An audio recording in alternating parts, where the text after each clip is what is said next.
Actually and spiritually to serve India. एक दो सवाल, आखिरी सवाल जी। हमारा है। एक सवाल मैं आपसे ये जानना चाहता हूं, अभी कांग्रेस पार्टी का नया मुख्यालय बना है, सोशल मीडिया पे ये ट्रेंड करने लगा कि उसका नाम स्वराज भवन होना चाहिए था, फिर वही हो गया। स्वराज भवन तो वहां है ना, इलाहाबाद में तो स्वराज भवन चलता है, तो ये फिर वही हो गया, फिर इंदिरा भवन कर दिया गया नाम। ये जो फैमिली ट्रेडिशन है ये कब तक चलेगा? ये डेमोक्रेसी के लिए, मैं ये सवाल किसी एरेगेरे से नहीं पूछ रहा हूं, ये मैं डॉक्टर कर्ण सिंह से पूछ रहा हूं, जिन्होंने महाराजा धीराज सुनना उनको पसंद नहीं है और ये पदवी उन्होंने हटाई और वो खुद बाहर आए और खुद उन्होंने, आपने कहा कि मैंने पढ़ाई की, पीएचडी की, सब कुछ अर्न किया, अपने से अर्न किया, and you have made your mark, not की लेगेसी आ रही है। इस लेगेसी, ये फैमिली जो पॉलिटिक्स है, ये आपको लगता है कि ये खराब है इंडियन डेमोक्रेसी के लिए? ऐसा है ना कि कांग्रेस के ऊपर नेहरू परिवार का इतना गहरा प्रभाव पड़ा है शुरू से। प्रभाव है या प्रबंधन चल रहा है? नहीं, प्रभाव है, यानी दे रिस्पेक्टेड। जवाहरलाल जी हुए थे, फिर इंदिरा जी हुई, फिर राजीव हुए, फिर सोनिया गांधी तक ने बनाया कुछ, तो ये चल रही है पद्धति। तो ठीक है, हो सकता है कि इससे हम निकल जाएंगे सूनर और लेटर, लेकिन एकदम उसको त्यागना कठिन है। ये जो जातीय छत्रप है, स्टेट्स जो लीडरशिप है या स्टेट जो पार्टी है, रीजनल पार्टीज हैं, वो बेसिकली कास्ट की पार्टी है, या अब वो कास्ट की party Aahista Aahista cast identity से फैमिली आइडेंटिटी में तब्दील हो गई? वो भी फैमिली की हो गई, अजीब बात। तो ये कंसोर्टियम आपको लगता है कि ये भी डेमोक्रेसी के लिए खतरनाक है? नहीं, अब किसी पार्टी में अपने परिवार के या कास्ट की बात करने से अगर लाभ होता है तो करें, वो प्रजातंत्र में कुछ उसमें प्रतिबंध नहीं है। तो जैसे ये समाजवादी पार्टी है, मुलायम सिंह जी से लेके अभी अखिलेश यादव इत्यादि, लेकिन उसमें 38 लोग उनके परिवार के हैं, उसी समाजवादी पार्टी से। कम से कम नेहरू परिवार में 38 तो नहीं है। तभी मैं कह रहा हूं आपको। अब आखिरी सवाल लोग हमसे पूछेंगे कि जब आपने कास्ट पे पूछ लिया, फैमिली पे पूछ लिया, ये जो धर्मोन्माद चल रहा है देश में अभी, और उसमें कह रहा है कि धर्म के नाम, ये धर्म की हानि कर रहा है या धर्म की स्थापना कर रहा है? सनातन की हानि कर रहा है या सनातन का नुकसान, फायदा कर रहा है? देखिए, सनातन धर्म तो एक अद्भुत धर्म है, जैसे मैंने कहा। उसकी जो विशालता है, वो तो जब तक वो अपना कार्य करते रहे पॉजिटिवली, तब तक अच्छा ही है। लेकिन जब उनके कार्य करने की एक पद्धति हो जाती है किसी दूसरे पक्ष का विरोध करना, वहां गड़बड़ है।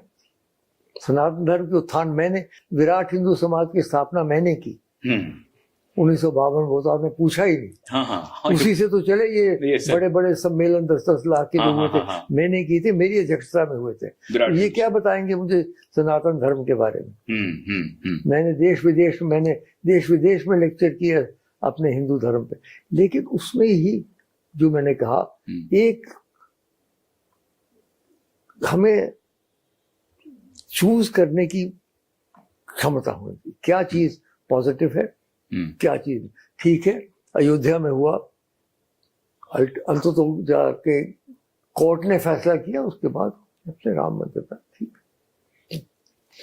चलते चलते। लेकिन वो मोहन भागवत जी ने कहा कि हर एक मस्जिद के नीचे आप शिवलिंग कर ढूंढते, तो वो भी अच्छा नहीं। मोहन भागवत की बात कर रहा हूँ मैं।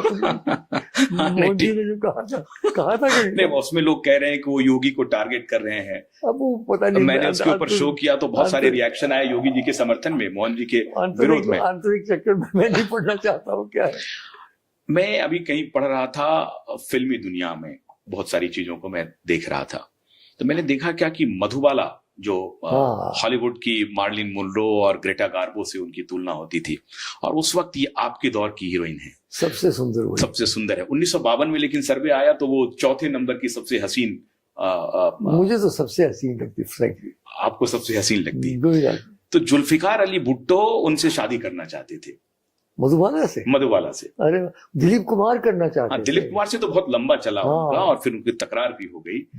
तो जब जुल्फिकार अली भुट्टो के मन में चल रहा था, तो करण सिंह के मन में नहीं चल रहा था। मैं तो स्वयं, मेरी पत्नी बड़ी सुंदर थी। क्लोज करो कैमरा, देखिए,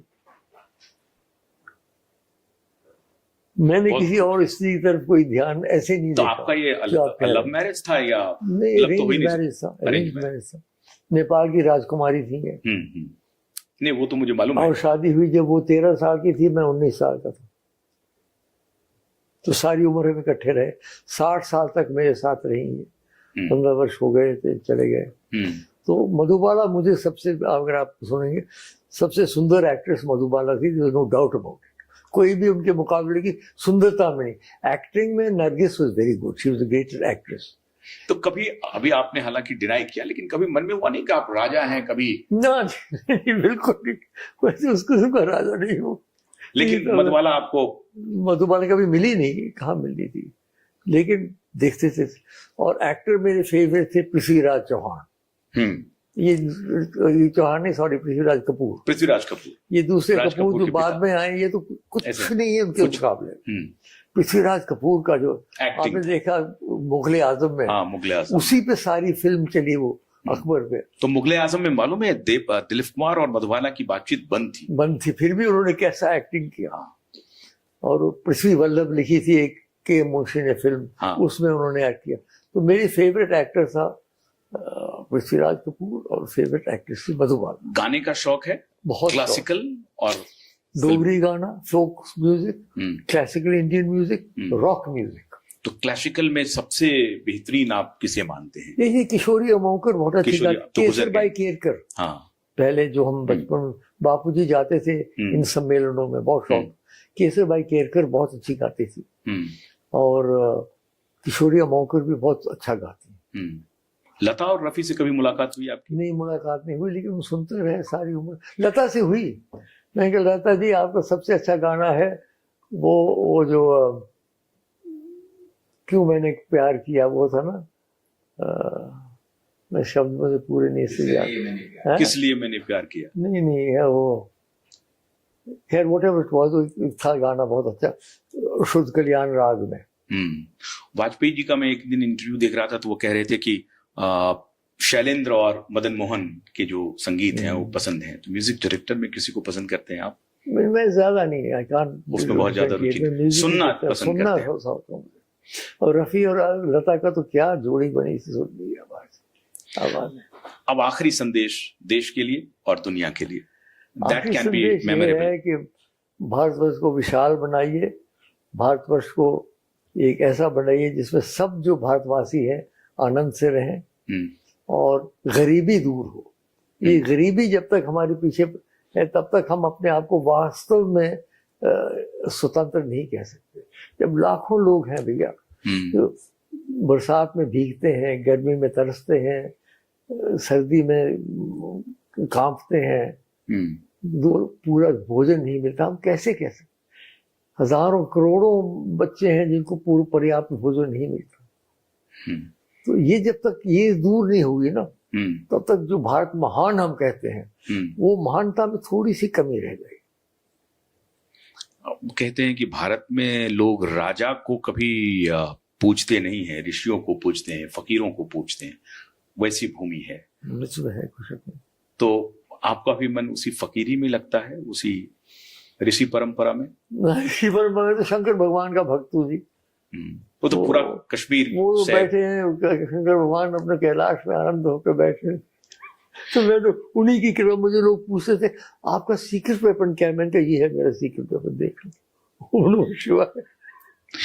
बहुत बहुत शुक्रिया डॉक्टर कर्ण सिंह। आज मैं बिल्कुल आपको महाराजा धीराज नहीं कहूंगा, और आप एक्चुअली में इस देश की धाती हैं।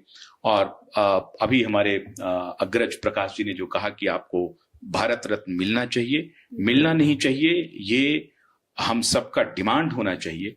और you actually deserve that, you are more than Bharat Ratna.